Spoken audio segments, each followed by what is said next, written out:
Hola, muy buenas noches, bienvenidos al programa Classics de 13 Televisión. Hoy vamos a ver una película de John Huston de 1957, Solo Dios lo sabe.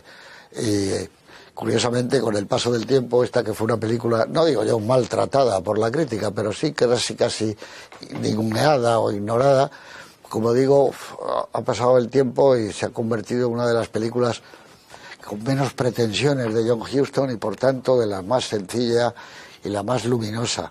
Es una película que recuerda mucho ahora, naturalmente, en su momento también, pero no se hablaba de ello, por ejemplo, a Buñuel, cuando hizo La muerte en este jardín. Incluso la manera de rodar tiene mucho que ver con el Robinson Crusoe que hizo Buñuel, una manera de rodar muy tranquila, muy sencilla. Por ponerle pegas, cuando se estrenó dijeron eso, que hasta se había filmado en Cinemascope, lo cual visto ahora es verdaderamente una gran alegría. Es una película que quiso hacer William Wyler durante bastante tiempo, hasta que se decantó por otro tipo de película, porque la censura le tenía muy cogido por todas partes. Entonces pasaron un poco de tiempo, ya estamos en el 57, y es cuando Huston, con el gran guionista John Lee Mayhew, se encargan de hacer esta película, que es la historia de un hombre y una mujer. Lo que pasa es que ambos llevan uniforme. Ella lleva el uniforme y los hábitos de una monja y él el uniforme de un marine americano.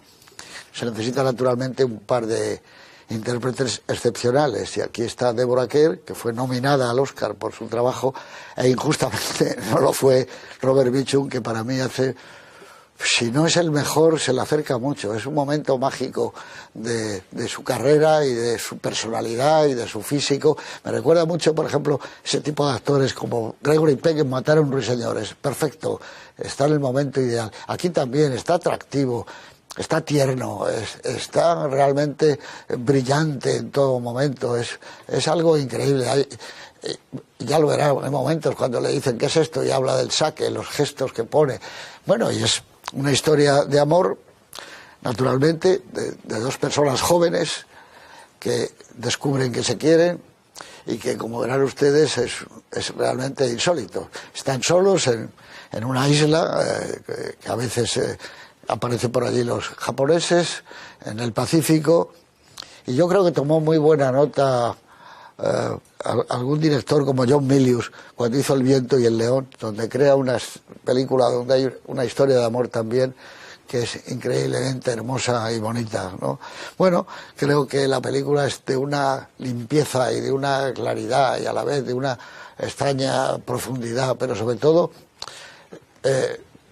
llama la atención en Huston, ¿no?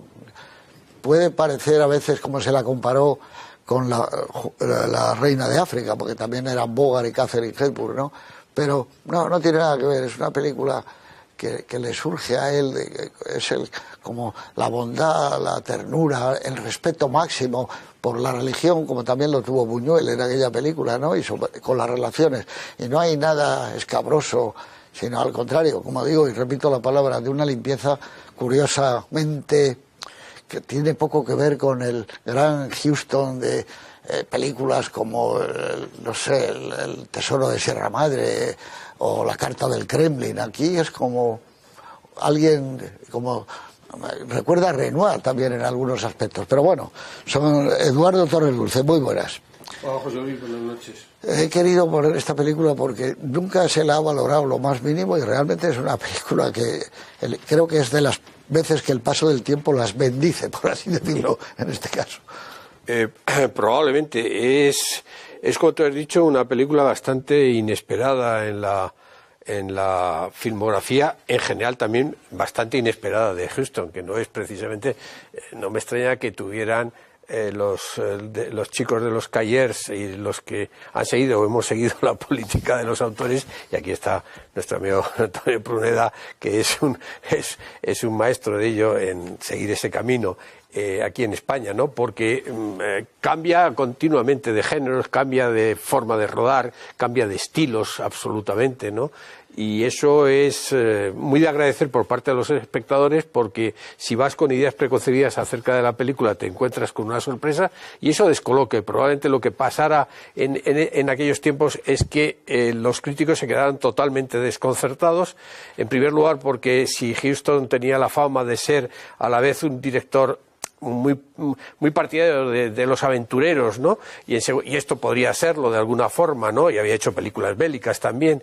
Y por otra parte, un director con ciertas ínfulas intelectuales, que lo tuvo toda su vida al adaptar novelas importantes, pues resulta que aquí ni una cosa ni la otra. Y como tú dices, realmente... la película me parece muy interesante, pero me parece sobre todo interesante a partir de la mitad, es decir, cuando empieza a concentrarse esa relación tan personal, tan amorosa por otra parte, entre un marino que tiene una vida por atrás absolutamente arrasada, huérfano, para el que, un poco en el estilo fordiano, su hogar y su familia es los marines, y una monja que ha hecho un voto de apartamiento del mundo porque se consagra a Cristo. Es muy bonito cuando dice, este es mi anillo de compromiso, ¿no? Y a partir de ahí la película yo creo que gana enormemente en intensidad, gana enormemente en ritmo, y uno se pregunta si se hubiera optado por una película de aventuras, un poco más de aventuras, por decirlo de alguna forma,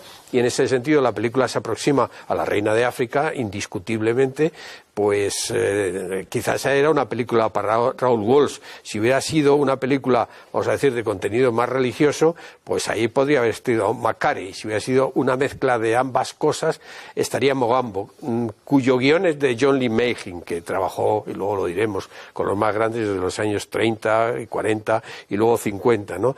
Incluso si hubiera cerrado más la película, hubiera sido una película para José Luis García, que no sé si sabes que hizo una película que se llama Canción de cuna, ¿no? En la que hay muchos de estos temas que de fondo, ¿no? El amor, la relación entre Landa y Filomena Faltoyano, podríamos decir lo que está prevista aquí. Y en cambio es una película muy distinta de Historia de una monja, de Fred Zinnemann, que es otra película también en la que se rompe de alguna forma, en ese caso, la vocación de una mujer, de una chica que está, ¿no? Y tú has apuntado para mí una de las cosas más gratas de la película, aparte del estilo relajado que tiene Huston, es las actuaciones de Mitchum y de Deborah Kerr, particularmente de Mitchum, que es un actor absolutamente subestimado a lo largo del tiempo. Tenía fama de vago, tenía fama de no tomarse los personajes en serio, y aquí está soberbio en ese personaje, por una parte tímido, desmañado, un poco desastrado, pero sus escenas de amor, incluso la de la borrachería con el saque, pues son realmente extraordinarios. Yo creo que, como tú dices, es, si no el mejor trabajo de Mitchum, porque tiene muchos, y hay que decirlo, uno de los mejores. Y Deborah Kerr es que está en su elemento, probablemente con Eleanor Parker y Bette Davis son las tres grandes reinas del melodrama en cualquiera de sus graduaciones, ¿no? Y creo que para una actriz pasarse, salvo una breve secuencia que verán los espectadores, embutida en unas sayas de monja, no deja, en una isla tropical, no deja de ser realmente importante. Y a Huston le gustaba mucho la película y le enfadaba muchísimo que no se lo hubieran estimado, y que todo el mundo, recuerdo una entrevista con Bertrand Tavernier que dijo, el imbécil del crítico, no sé si de Times o de New York Times, dijo que esta era una película de un boyer, pero ¿cómo se puede decir estas cosas? O sea, le fastidió extraordinariamente que la película no fuera apreciada, y yo creo que los espectadores que no la hayan visto, o los que la hayan visto hace mucho tiempo, se van a encontrar con una película muy sorprendente, sobre todo, insisto, a partir de la mitad, por decirlo de alguna forma, de la mitad de la película, en la que la película coge un tono, bueno, diríamos en términos médicos, una temperatura emocional, una fragilidad de sentimientos, una cantidad de contar las cosas indirectamente, que no es el estilo de Huston, salvo en Los Muertos, por ejemplo, donde hace una historia de amor también de una forma muy, muy indirecta, ¿no? Una película muy, muy, muy interesante, con dos actuaciones soberbias de Mitchum y de Deborah Kerr. Muy bien, yo te iba a decir eso, ahora que le has citado para luego. Es como si de repente hubiera vuelto cuando hace Los Muertos, de repente a ese estilo que no está nada subrayado, ¿no? Siempre él era muy marcando los grandes temas, y de repente toma una especie de distanciación maravillosa. Luis Enrique, muy buenas, bienvenido de nuevo. Muy buenas. Y has estado aquí con Ford y con estos, pero ¿qué te parece esta película? Ya digo yo, muy desconocida, de Huston. Bueno, los amigos peligrosos todos juntos, ¿no? Sí, sí. John Huston, Deborah Kerr. en un entorno que yo entiendo perfectamente la similitud con La Reina de África, porque es una historia de amor improbable en un entorno hostil. Toda la parte de la selva, en este caso es una isla del Pacífico, pero bueno, el entorno es evidentemente hostil. Estábamos hablando de la interpretación de Mitchum, que es soberbia, estoy de acuerdo, pero ojo con la de Deborah Kerr, porque es que la de Deborah Kerr tiene las limitaciones del árbitro en fútbol. Es que a Deborah Kerr, haciendo el papel que hace, es que no debe andar haciendo otra interpretación distinta de la que hace, porque tiene que estar contenida, tiene que ser equilibrada, preocupada por él cuando sale a buscar alimento, cuando se emborracha, la frustración que le supone los sentimientos de él, ¿no? Es todo muy contenido. Entonces, la interpretación de lo contenido es igual de difícil porque no te permite demasiado registro, ¿no?, de actriz. Y eso, a partir de ahí, ya digo, las similitudes con La Reina de África me parecen evidentes, sin tener nada que ver de fondo, pero todo el entorno del rodaje es evidente. Y luego, es verdad que estamos hablando de una historia de amor, pero ojo, las escenas bélicas no desmerecen El Cazador, que desde mi punto de vista es una de las mejores películas de guerra de todos los tiempos. Sí, sí. O sea, hay explosiones, hay desembarcos, hay táctica plasmada en el terreno monumental. O sea, barcos de guerra, todo. Claro. Destructores, aviones, bombardeos. O sea, la guerra está presente en toda la película y es una amenaza continua, y el rodaje me parece fuera de serie. Muy bien, muchas gracias. Señor Pruneda, que te ha citado antes don Eduardo José Antonio Pruneda, porque tú eres del tiempo del cayerismo. Y Positif le quería mucho a John Huston, yo creo, ¿no? Positif, sí. Positif le quería. Tenía su marcha de izquierda. Sí, le querían en Houston, Positif, bastante. Bueno, vista ahora tantos años después, ¿qué te parece esta revisión de Houston? Yo entiendo que la crítica verdaderamente no supiera ver lo que ocurre en esta película.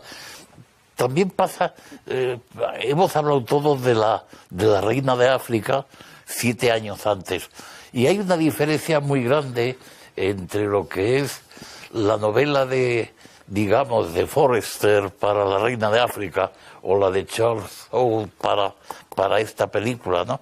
Entonces, en La Reina de África ocurren una serie de cosas.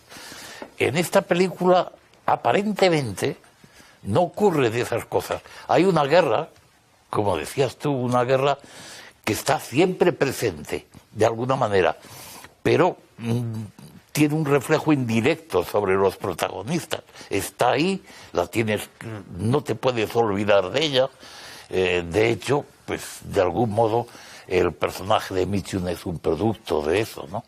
Pero al mismo tiempo, en esta película que no ocurren tantas cosas, o sea, no hay situaciones extremas para los protagonistas, pues entonces esta historia es una historia de sentimientos muy profunda, y está contada prácticamente toda ella a base de pequeños detalles.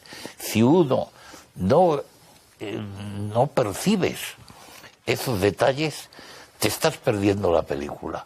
Es decir, son 20.000 detalles. Tú hablabas de uno, yo los tenía ahí apuntado. La cara de Mitchum oliendo la botella de sake.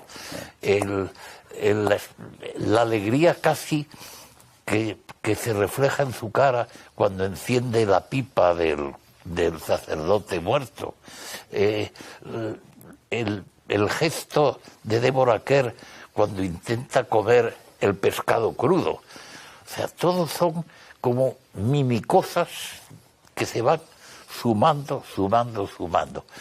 Y luego, evidentemente, hay algo que sí que es justoniano, y es que en el fondo es esa especie de amor imposible desde el principio, que es un poco como esos personajes de Huston prácticamente condenados desde el primer fotograma. Ese fatalismo romántico que le ha acompañado toda su carrera.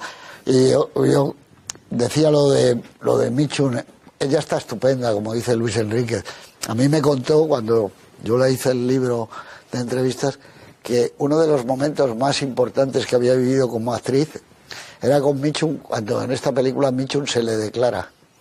La mirada que le pone ella donde trata primero de entenderlo, después no quiere sentirlo, después está como que no sabe ya renunciar. Es algo fantástico, ¿no? Y bueno, la relación que tuvieron fue tan buena que luego cuando hicieron aquella película que hemos puesto aquí de los ovejeros en Australia, bueno, pues Mitchum dijo, no, yo con que la haga ya no quiero saber nada, no necesito el guión, me entiendo maravillosamente con ella y ella con él. Y aquí él es que yo creo que da algo más de lo que ha dado en otras películas. Hasta ese punto de cinismo, hasta que lo borra aquí. Es algo increíble lo bien que está en todo momento. Pero bueno, esas cosas. Entonces no se sabía ver este tipo de actuaciones, ni nominado ni nada. Ahora pasa por ser uno de los grandes. Este papel lo podía haber hecho Bogart en su tiempo, ¿no? Pero no creo que lo hubiera mejorado lo de Mitchum. Con todos ustedes, una película, yo diría, especial, dirigida por uno de los grandes del cine, como John Huston. Solo el cielo lo sabe, solo Dios lo sabe, solo el señor Allison lo sabe, solo alguien de más altura sabe lo que estaba pasando en esa isla y lo que ocurrió. 1957, John Huston.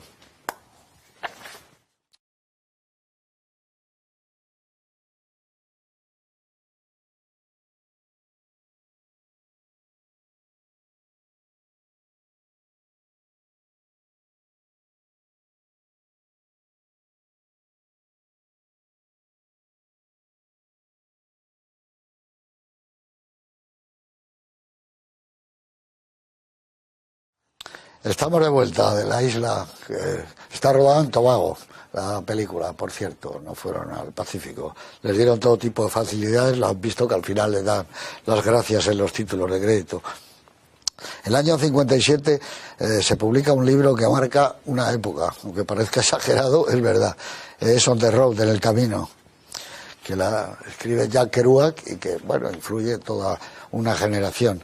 En Inglaterra, John Osborne también tiene una gran fuerza en el teatro con su obra que marca también todo un grupo de intelectuales mirando hacia atrás con ira. La hicieron en cine, yo creo que fue Tony Richardson el que la dirigió. El Real Madrid, como siempre que digo yo lo que ocurrió cada año, pues es el campeón de Liga de fútbol siempre, todos los años. Se estrena una de las grandes películas españolas, El último cuplé, de Juan de Orduña, que es uno de los mayores éxitos de taquilla del cine español de siempre, ¿no? Y convierte, por supuesto, a Sara Montiel en una de las grandes estrellas, de las 2 o 3 más grandes estrellas que ha dado nuestro cine, que podrían ser, bueno, pues una serie que lo tengo bastante reciente, Amparo Ribelles, otra Imperio Argentina, ella y Penélope Cruz, porque yo creo que son de las más grandes que ha habido nunca.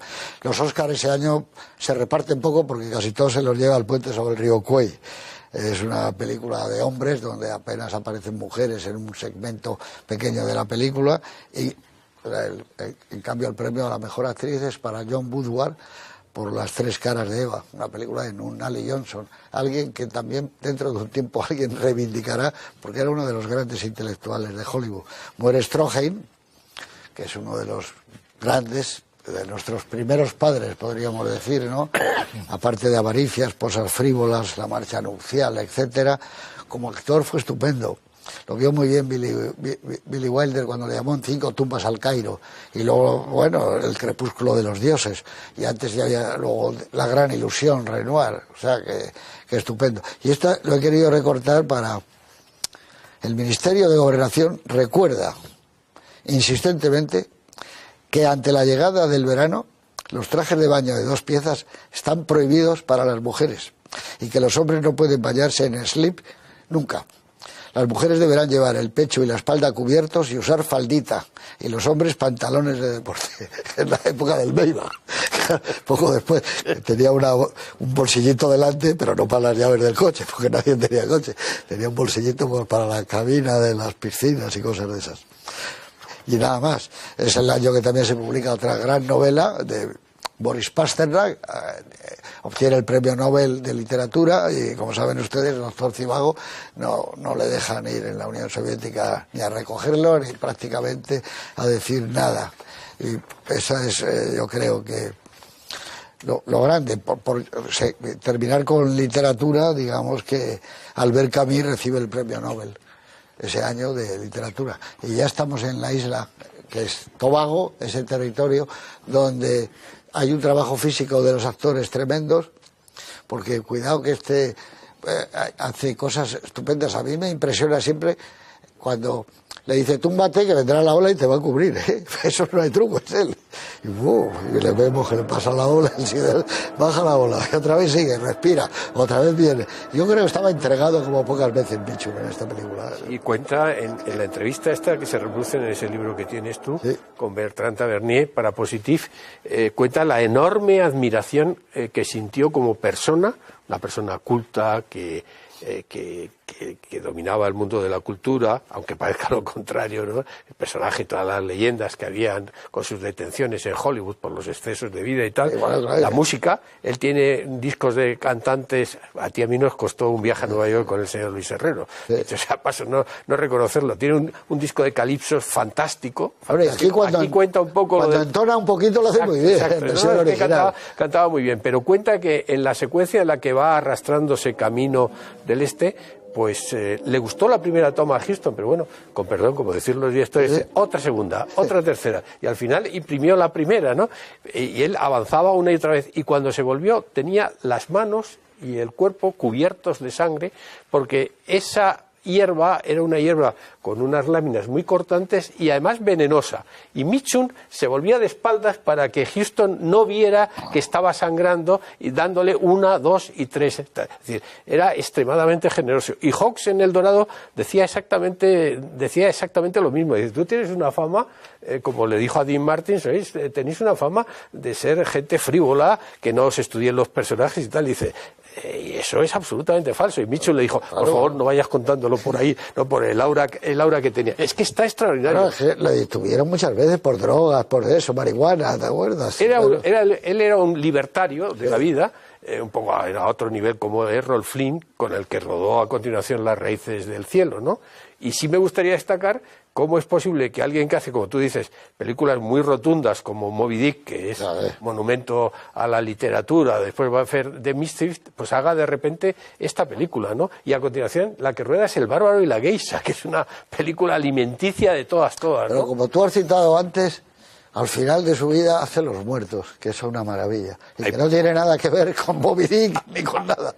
Con Siete mujeres de John Ford son de las despedidas más impresionantes para un gran maestro. Y luego a mí me gusta mucho el scope, visto ahora, que lo haya rodado en CinemaScope, porque los planos donde están los dos juntos, conocida la amistad que se profesaban, joder, es algo increíble, es un testimonio de cariño, porque el personaje suyo es un huérfano, no solo descubre el amor, descubre el hogar, alguien que le quiere estar con él. Es que eso es muy justoniano, ¿no? En ese sentido, la película está como organizada en 3 bloques. Hay un primer bloque que yo llamaría de supervivencia, es decir, los personajes tienen que sobrevivir, lo cual es complicado, porque te imaginas el futuro, por llamarlo de alguna manera, de Deborah Kerr en esa isla sola antes de la llegada de Mitchum. Luego hay un segundo bloque que es un poco de conocimiento mutuo, y al final hay un tercer bloque, el último, que yo llamaría como de convivencia, de cómo los personajes han aprendido a respetarse mutuamente y a convivir, y esa especie de ambiente tan frágil que se crea entre ellos, que me parece absolutamente maravilloso, de cómo se llega a presentar, porque hay momentos auténticamente dramáticos sin que aparentemente suceda nada, como es cuando te das cuenta que él la ha tenido que desnudar en algún momento para poder poner la manta, quitarle ropa mojada y hacer que deje de tener fiebre. Pero la mirada de ella cuando lo descubre es fantástica. Es algo increíble, es como de gratitud, es decir, qué elegante, qué tipo tan maravilloso, porque yo creo que ella también se enamora de él, o sea, que yo estoy convencido, yo estoy de acuerdo. Yo estoy de acuerdo, ¿no? ¿Tú no crees que ella se enamora de él? Sí, pero no se lo permite. Ella a sí misma. No, el plano que has dicho tú del anillo. ¿Eh? El plano del anillo. Sí. Cuando él termina por darse cuenta que ha perdido... Bueno, yo creo que hay 3 momentos ahí, ¿no? El primero es la declaración, cuando están en la playa, la declaración, dice, lo tengo que decir, está dudando él, ¿cómo se lo digo? ¿Cómo no sé qué? Y tal y cual. Además, ¿no? que hace una exposición muy, muy lógica y muy argumentada. O sea, no es una declaración poética, es una declaración lógica. Sí. El segundo es la escena de cuando se pone borracho con el saque y todo lo que sucede a continuación, ¿no? Y luego es esta parte, esa parte final, ¿no? Yo creo que hay toda esa parte de la película, siguiendo un poco a José Antonio, me parece que es muy bonita porque es muy indirecta, muy sutil al respecto, se respetan, como tú dices, mucho, y eso lo rueda muy bien, sorprendentemente para mí, Huston, que no era un cineasta para intimidades, para esas cosas y tal, ¿no? Sino que muchas veces esas cosas las pasaba, ¿no? Pero aquí hay una mezcla de amor que va creciendo, como dice José Antonio, de pudor también por parte de él, que al fin y al cabo es marine, como dice, bueno, pues yo...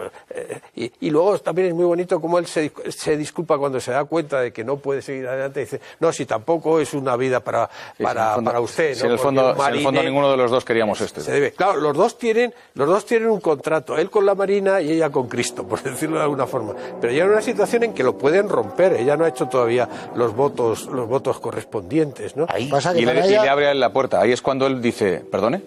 Y entonces cuando dice, no, es que tenemos que hacer una proyección, entonces tengo una esperanza. Pero a mí él no me parece un santo, ojo, ¿eh? La película es muy blanca, pero él no es un santo. Él le hace un peine esperando que ella tenga una melena rubia debajo de la toca, que es como la apertura de la serie Californication, que es la rubiaza que se quita los hábitos. Ella se lo lleva, al final. Claro. Y luego él lo lleva, cuando él le hace la proposición y es rechazado, la curda que te cogerías con un amigo desengañado y... Es que como él no tiene amigos, como no tiene nadie más, se lo tiene que coger con ella. Y es cuando le dice las cosas desagradables a ella. Con lo cual él, en el fondo, opera como un hombre convencional. Él entiende como que si ella deja de ser monja, es como si él la deserta del ejército. Es una deserción. Sí, se lo dice más o así. menos. Ahí es cuando pretende comprender. Claro. Es cuando él intenta comprender. Porque, claro, somos un hombre y una mujer, y jóvenes, y estamos aquí solos, y de repente nos estamos necesitando cada vez más el uno del otro. Él es de una generosidad enorme para que ella pueda comer algo que no sea el pescado crudo. Claro, 2 veces. Se juega la vida por ella continuamente. Y ella... Eso lo sabe ella. Ella, después de lo del saque, la secuencia del saque, que es de enorme tensión, donde todos los sentimientos que han estado muy mediatizados por sus circunstancias, muy pudorosos, muy indirectos, salen como consecuencia del alcohol, ella sale huyendo, quizás porque siente la tentación de que va a dar esto.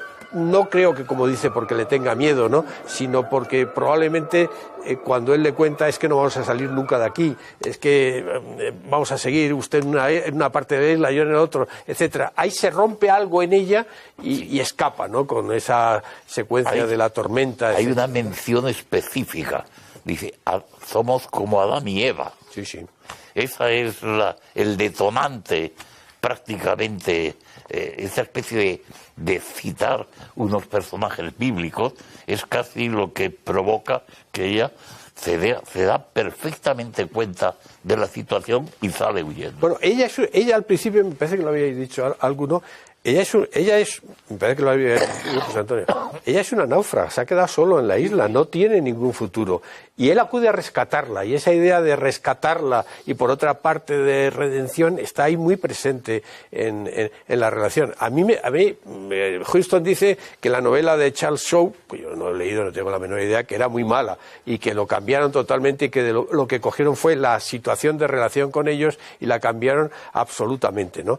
Bueno, sería mala, pero la situación, es decir, una monja, un marine en plena guerra, rodeado de japoneses en una isla, oye, pues William Wyler tampoco es dudoso que le gustan los grandes temas. No, pero claro. yo no sé, insisto, cómo es la novela y siempre hay una cierta tendencia a decirle la novela era mala, luego la lees puede ser mala, y tampoco es tan mala. Por ejemplo, de La dama de Shanghái tampoco es tan mala la novela, como decía Orson Welles, la vi ahí en una librería de ferrocarril y dije el título y es malísima, y no es verdad porque tiene tiene mucha potencialidad. Aquí lo que pasa es que lo escribiera no Huston, que tenía fama, según nuestro amigo Peter Birtel, de escribir poco, pero sí me imagino, como tú dices, de decirle, oye, quita esto, aquí más intensidad. De revisar más que de escribir. Pero John Lee Magin o Magin, como se diga, es uno de los grandes guionistas. Ha trabajado con Victor Fleming, ha trabajado con John Ford, porque está de productor y productor ejecutivo en Misión de Audaces. Ha trabajado con todos los buenos a lo largo de los años 30 y 40. Y es un tipo que estudió en Harvard, después se hizo periodista. Un tipo que conoce la vida. Es que John Ford podría haber hecho esta película perfectamente. No. Esta es una película muy de situación. He citado a Walsh, a Leo McCarey, aparte de citarte con John Wayne y con Maureen O'Hara. ¿No? Sí, cada uno sería distinto. Yo creo que aquí la película probablemente con Hawks, con Walsh o con Ford tendría más humor del que tiene, que aquí está un poquito espolvoreado, y habría más caricatura, por decirlo de alguna forma, más emoción directa y menos contención, que creo que a la película le va muy bien. Yo creo, a pesar del análisis que ha hecho José Antonio, que la película tarda mucho en arrancar, porque estás esperando esa situación. A mí todo ese primer tercio es demasiado plano al respecto de todo eso, ¿no? Pero cuando llegamos hacia la mitad más o menos, tira para adelante la película de una forma como un cohete camino de la luna.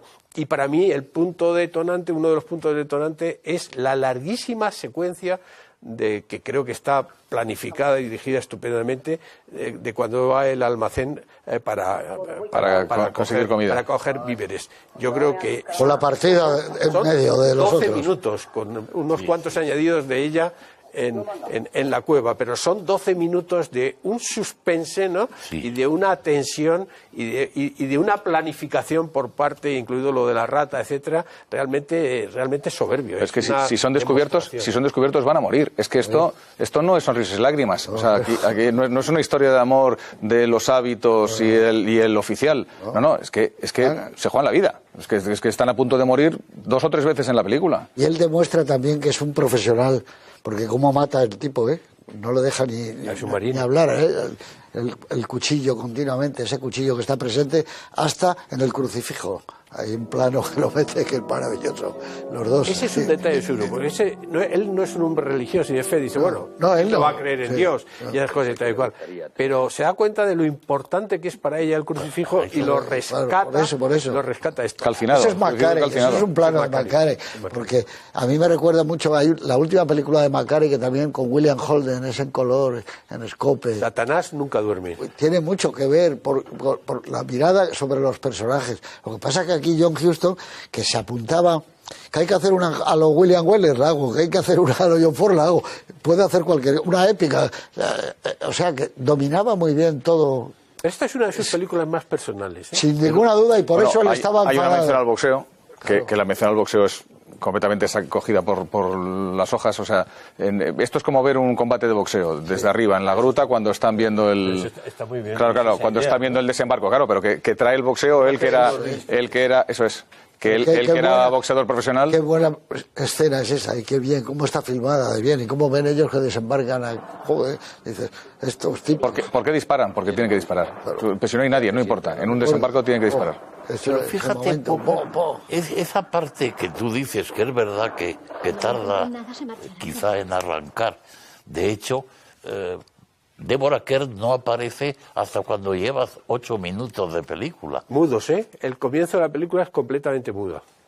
Claro, coge la barca, la lancha. Bueno, tiene que serlo, porque cuando aquí dicen Deborah Kerr y Robert Mitchum, no es como actores principales, es que salen Deborah Kerr y Robert Mitchum, para usted de contar. O sea, aquí no hay secundarios.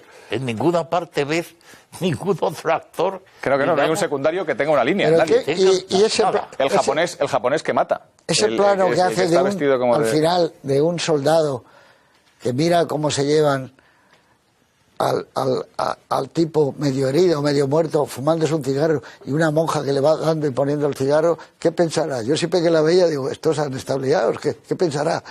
con esa imagen. Bueno, claro, ellos dicen, estos han estado aquí solos, pero la limpieza de la película es esa, que no, que la mirada es pura, ella coge, le quita el cigarro, le vuelve a echar el humo, es fantástico eso. Es que en el fondo la primera aparición de Deborah Kerr en la película es absolutamente surrealista, porque él está ahí y tal. Sola. Oyes primero el ruido de la escoba sobre el suelo y luego aparece ella, digamos, barriendo. Y ¿para qué? En una isla que no hay nadie, que no queda nada, prácticamente. O sea, eso es, digamos, esa especie de choque. Yo creo que sí tiene esos pequeños toques de humor socarrón que Huston le gusta, como por ejemplo, pues la escena de la caza de la tortuga. Sí. Eso es lo que dice Eduardo que frena la película, la caza de la tortuga.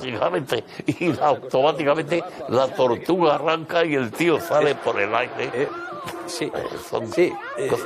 Lo que sucede es que en cuanto aparecen los dos personajes, lo que empiezas a pensar es cuándo empieza la relación entre ellos, no la relación. Es decir, y eso, desde mi punto de vista, la película tarda un poquito en dar la entrada a esa parte de que es, por decirlo de alguna forma, es Robinson Crusoe, sí, Julio.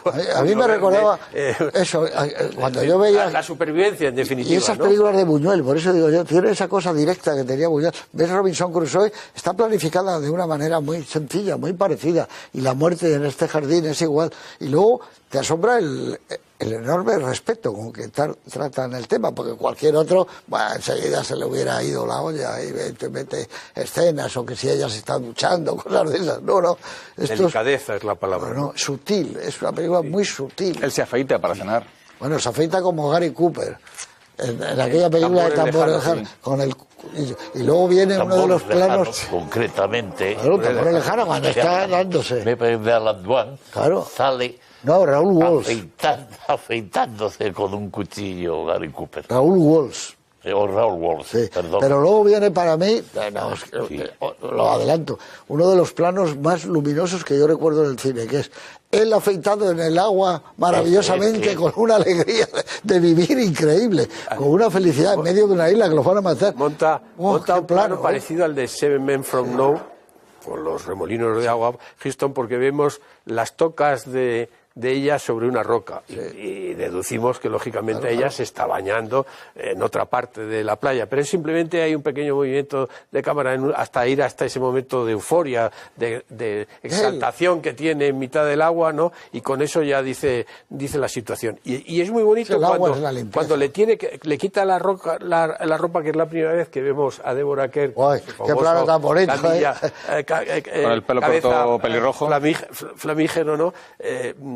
Pelirrojo, ¿no? Y cómo ella sonríe un poco y comprende, nos dice, pero ¿cómo me ha desnudado usted? No sé qué y tal igual. No, comprende porque ya el acercamiento de los dos es muy grande. Ahora lo entiende perfectamente. La mirada es de entendimiento absoluto, le dice eso. Y qué buena idea que luego vuelve a ponerse, a taparse la cabeza otra vez. Bueno, porque es lo que decíamos antes, que es tan donde te lleva la película es una historia de amor en una isla desierta. Se toma algo de tiempo para hacerla verosímil, ¿no? O sea, es verdad que tarda en arrancar, pero tarda en arrancar porque, bueno, es un soldado recién llegado a ninguna parte que se encuentra con una monja que estaba atrapada en ninguna parte. Trabajan sobre la propia relación y al final, a media película dices, venga, acaban juntos. No acaban juntos. Y esa es la parte bonita que conduce a la borrachera del consaque, que conduce al mantenimiento de ella, de su compromiso con el anillo y el que es... Pero entonces usted está comprometida, ¿no? De alguna manera sí, ¿no? Entonces al final es que ella es coherente con su idea. Dice, mire, es que yo he venido al mundo a una cosa y no cambio la idea, ¿no? Hay una idea... Pero fíjate lo que le dice al final. Por mucho que nos separemos, por un tiempo que estemos fuera, siempre irá conmigo, le dice. Siempre serás mi compañero, ¿no? Siempre estarás conmigo. Es un poco lo del final de la novela. Pero eso es lo que dice... Aquella cuando termina en Adiós a las armas, ¿no? Era cuando él va a morir y le dice, no te preocupes, yo siempre estaré contigo, tal. Lo que le dice Kirk Douglas a Kim Novak al final de... De Un extraño en mi vida. De Un extraño en mi vida. Cuando se despide ella, que le dice... me tengo que ir con mi mujer a Australia, pero te querré siempre. Al final es otro compromiso mantenido, en este caso de Deborah Kerr con Dios, en el caso de Kirk Douglas con su mujer. Pero le dice ella, al final, nos vamos a separar, pero yo siempre estaré contigo, siempre estarás, nunca dejaré de estar a tu lado. Es algo bueno. Hay una frase absolutamente lapidaria que define muy bien esto. La frase la dice Mitchum. Dice, yo tengo el ejército como usted iglesia. Claro. Y es prácticamente lo eso que acota. Dos juramentos. No, por eso digo yo, que si usted deja eso es como si yo soy un desertor. Claro, porque Exacto. para mí lo que tiene usted. Pero decías tú, un tipo que llega a ninguna parte, que no es nada, y de repente en esa isla descubre su hogar, su primer hogar. Es con una mujer.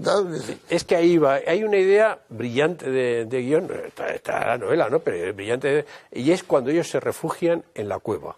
Sí. Significa que es su hogar, es casi volver al tiempo primitivo de los neandertales, es decir... Y van a dormir juntos. Allí duermen separados, etcétera, pero es su hogar ocultos del mundo, por decirlo de alguna forma. Es una idea muy brillante. Sí, pero ojo, no se alejan del mundo para vivir su amor, se alejan de los japoneses que los van a matar. No, bueno, pero es la idea, Luis, de encontrar un sitio recogido... A mí la llegada de Robert Mitchum a la misión y el encuentro con ella... No entiendo por qué, no lo sé, debe ser una cosa subconsciente, pero me recuerda a la llegada de Cary Grant en Tú y yo, con Deborah Kerr, a casa de la abuela en Grecia. Sí. No sé por qué, pero ahora que la he vuelto a ver, me lo recuerda. Hay algo que tiene el CinemaScope, que yo no lo sé, pero tiene algo, y luego es ella, la misma cara, es Deborah Kerr, ¿no? Pero tiene algo, a mí me fascina al ver esta película ahora, cómo está rodada en Scope, creo que en otro formato no sería la misma película, pero eso pasa en Tú y yo, es Scope también, o sea, tiene esa. A lo mejor es por eso, pero la placidez. Es que están juntos los dos siempre. Llegan al sitio plácido, como apartado, donde hay tranquilidad, donde está la abuela, que representa una especie de quietud, donde ellos tienen un martirio mutuo porque los dos están comprometidos y se van a casar. Y están enamorados, pero todavía no está tan claro, no está dicho, de hecho, no es explícito que estén enamorados. Y van ahí a una especie de mundo aparte. Entonces, la isla desierta, en este caso, es obligatoria porque acabas allí por circunstancias que tú no has elegido, pero es un mundo aparte, un poco lo que decía Eduardo, ¿no? Es decir, pues chico, como sea, en las circunstancias que sea, hemos llegado a nuestro mundo. Es que la escena de la declaración, hay la misma cantidad de emoción en ella que cuando en la capilla de Tú y yo, él la mira y la ve que está allí como... que se ha quedado un poco impresionada, que piensa que no es una mujer religiosa, todo lo contrario. Y aquí es lo mismo. Ella ve a este hombre con una cierta torpeza diciéndole que la quiere, que le gustaría que en el futuro... lo mira diciendo, pero si yo no fuera monja seguro que estaba con este tipo. Lo del Scope, yo creo que... Hay algo en el Scope.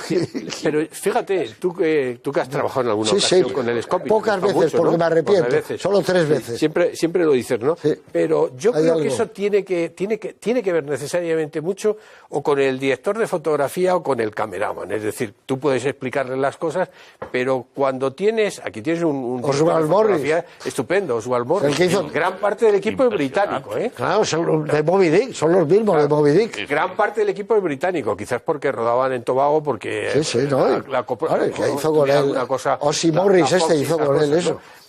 Y yo creo que cuando te encuentras una película en Scope, aparte de las características del Scope, que no le gustaba a Ford, que no le gustaba a Lang, que no le gustaba a Hawks, es decir, a ninguno de los clásicos en principio entró en el Scope con especial devoción hacia el Scope. Pero... Lang me parece que le dijo a Peter Bogdanovich, solo sirve para rodar entierros y serpientes, una cosa parecida, ¿no? La última cena, por cierto, es en Scope. La mayor parte de los cuadros no son en Scope, ¿no? En modo alguno, lo digo en cuanto a esto. Pero yo creo que tiene que ver necesariamente o con el director de fotografía que tenga la capacidad de ver lo que es el espacio de los encuadres o con el cameraman que de alguna forma aporte algo. Creo que es un detalle técnico aparte del gusto que tenga el director, que no creo que sea el caso de Huston, dicho sea paso, sí el de Ford, para saber dónde coloco la cámara, dónde coloco el espacio. Yo tengo la sensación, Eduardo, que el Scope para historias de este tipo, decía Luis, tú y yo, hablábamos, Macari y tal, donde hay unas historias de amor, tú necesitas que estén juntos.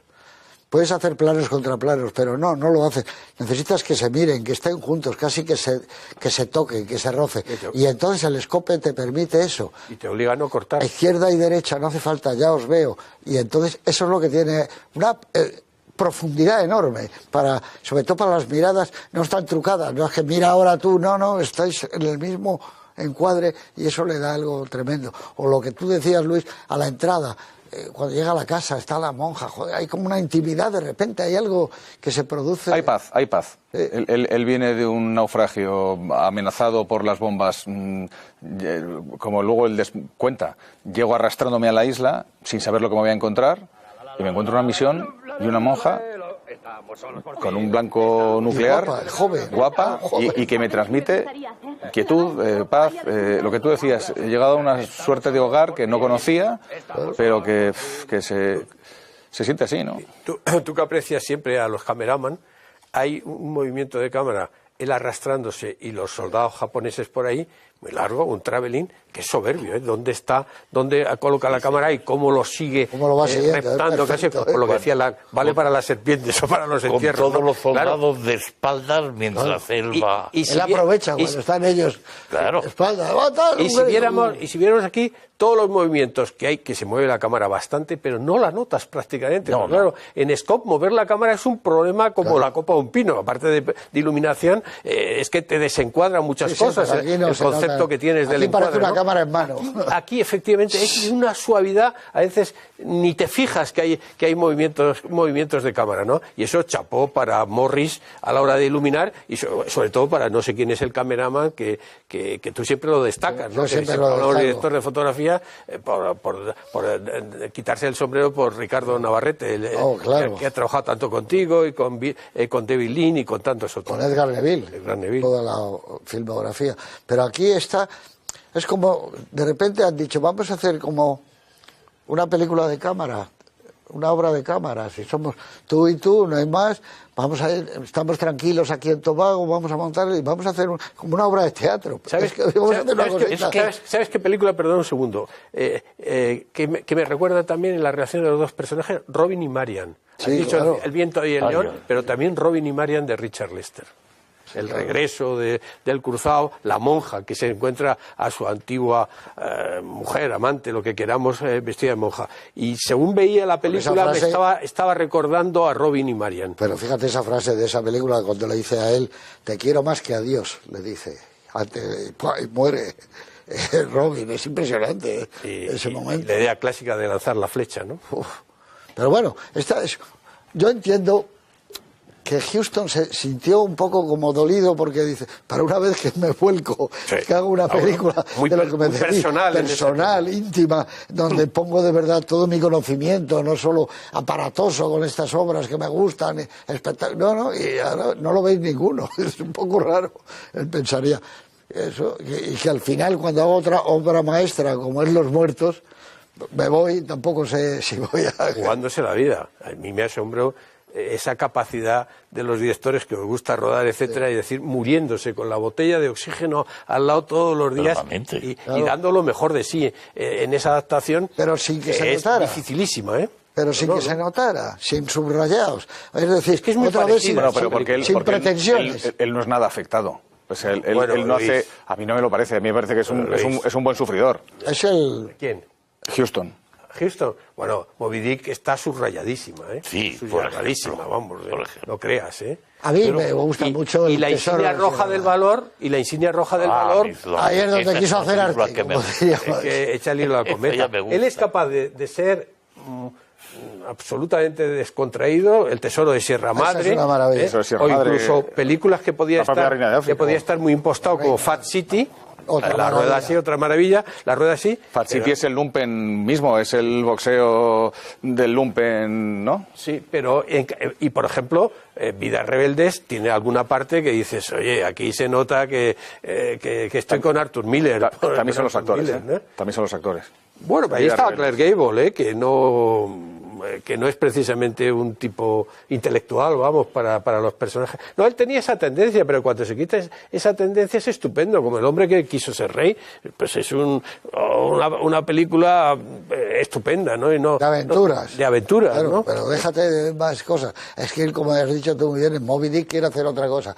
Estoy ante la gran novela americana, Herman Melville. Claro. Yo aquí tengo que decir todo lo que soy, todo lo que he aprendido, y le queda un poco... Que tiene cosas estupendas en la película. La primera mitad es impresionante. Indudablemente, ¿no? Sin ningún género de duda. La primera mitad es una maravilla de Moby Dick, ¿no? Y bajo el volcán, ¿no? Bajo el volcán. Ahí ya, esa... En el fondo... Malcolm Lowry, ahí ya se queda esa película... Uf. Y en el fondo, curiosamente, sí te encuentras con el Houston que todos conocemos. Es decir, para mí hay un cambio de esos bloques que yo mencionaba, que es la pasada que da el avión japonés de observación, que es el momento cuando la reacción de Mitchum inmediata, rápida y además efectiva, es que la coge y se meten debajo de una hoja de palma grande, sí. Que para mí marca qué bonito es eso. uno, como quien dice, sería el final de la primera parte, esa que mencionabas tú antes. De la choza a la cueva, de la choza a la cueva. Entra la cueva, claro, en funciones, claro, y ya es otra historia. Y lo mismo que realmente hay la historia final, digamos, a posteriori, que la tiene. Pero el manejo ese del cinemascope está muy bien, y además, sin darte cuenta, a veces piensas que es que lo necesita. Sí, no te fijas que está rodada en scope. Por eso. Pero por lo que decíais antes, por aprender, no por nada. ¿Os parece que hay un Houston muy homogéneo, muy obvio? ¿Que hay un Houston que tiene un patrón? Es que a mí me parece que hay un John Ford que tiene un patrón. Sí, pero yo John Ford lo reconozco, pero a mí Houston me parece, lo he dicho en la presentación, completamente diverso. Me parece que hay 40 Houstons. Cualquier cosa podía hacer él. La carta del Kremlin. No por eso dices que se sale de sus parámetros, decíais. Es que ¿cuáles son sus parámetros? Yo no los tengo muy claros. Hombre, tiene algunas ideas de fondo, como ha dicho José Antonio ahí, es verdad. El tipo, el outsider, el aventurero, el destino fatal con respecto a las personas, está ahí, está en la jungla del asfalto, está mucho ahí. El asfalto es otra obra maestra. Las relaciones sentimentales que nunca van a ninguna parte de alguna manera, ¿no? Ese sentido de que lo importante es vivir, aunque nos vaya a ir mal. Aunque nos vaya a ir mal, de alguna forma está en el juez de la horca. Claro. Pero son cosas, tienes razón, son cosas que se escapan. Por eso a los Cahiers de Cinema, con su cuadriculada a veces política de los autores, Houston les desconcertaba. No era de ellos. Bueno, ¿cuál sería tu plano de esta película?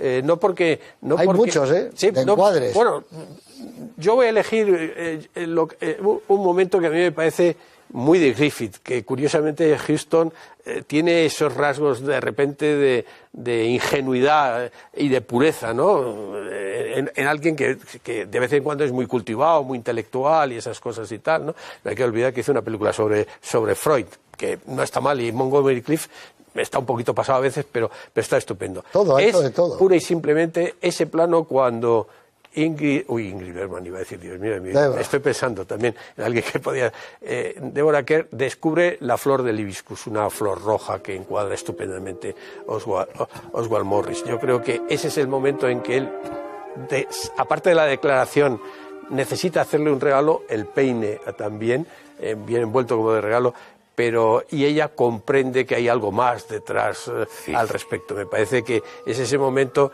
de Lirios Rotos o de cualquier otra cosa, o de Chaplin también, de cineasta primitivo, de John Ford también, ¿no? Que simplemente con un objeto está definiendo sin palabras ese torrente de amor que está surgiendo entre los dos. Lo que decías tú, Luis, el peine, pensaba, claro, es el pelo. El pelo rubio, largo. Lo que se ha imaginado él. Bueno, ¿y tu momento? Yo en la línea de Eduardo, sigo con Eduardo. Él le regala un peine, él le regala un crucifijo, ella está en deuda.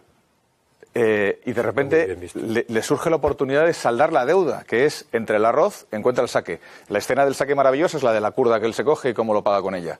Pero ella le regala, por fin le puede hacer un regalo y dice, toma, no sé qué es, huele a alcohol, esto te va a gustar seguro. Y además bebe con él, dice, ¿me acompañas? Y dice ella, si no tienes amigo para emborracharte, pues aquí estoy yo. Pero ella bebe, pero se echa un poco para atrás, claro. Para ti, tu momento. Un inciso.